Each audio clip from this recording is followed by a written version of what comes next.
The next question to ask is, what are the different variables involved? Now, the different variables might be things like price, it might be scope, it might be quality, it might be delivery terms, payment terms, etc. And the more of those that you can identify, the more likely you are to find a win-win result. Typically, we look at any given negotiation focusing on one dimension, and usually that dimension is price. And if there's only one dimension, I'm afraid it's going to be a fight, because any penny that I get extra is going to be at your expense, and any penny that you get extra is going to be at my expense. So we're going to fight for it, and all energies are going to be spent fighting each other, which is wasteful. So how do we resolve that? How do we get around that? We identify more variables. Then we can start trading. I might give a little bit on this one because I get more on this other one.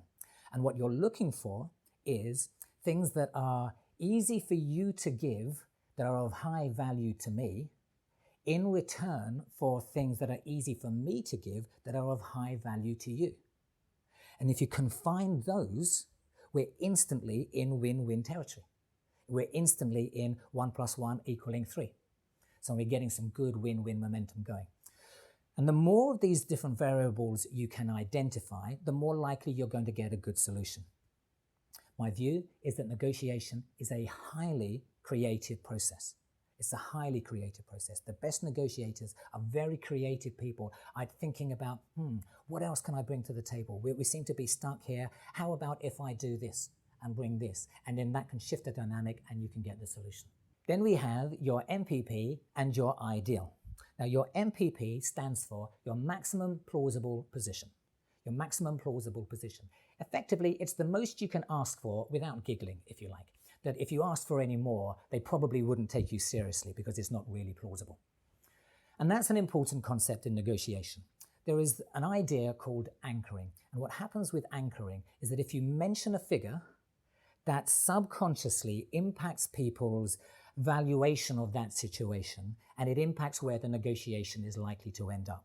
So what that means is you want to get your most favorable figure in to the conversation early on. And this is your maximum plausible position. You want to mention that relatively early. Now, the danger with that is that if you mention a figure, a high figure, early on, it sets it up for the haggle. They're just going to go into market trading mode, if you like, and they're going to come in with a low figure and you end up haggling. And you don't want to do that. So ideally, you find a way of mentioning your MPP without setting it up as a haggle. So it might be something along the lines of, yeah, I worked on a similar project like this last year, and it came in the end to about £250,000. I'm not saying that that's what this job is going to cost, but you've got an idea of the ballpark figure. What you've just done there is you've mentioned that figure, the £250,000, you've got it into their brain, and you haven't set it up for the haggle. Then we have the ideal. And your ideal, interestingly, is actually maybe more than your maximum plausible position. Before your negotiation, think about what you would really love to get from this deal. What would be really great if they threw in this and they threw in that and you were able to get this from it. Now, you might not necessarily be able to ask for these things up front.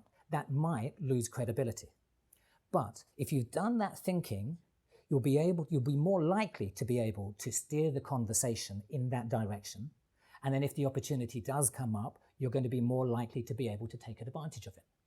So really think about what would be amazing. And it's not necessarily you're going to get that, but you definitely won't get it unless you've done that thinking.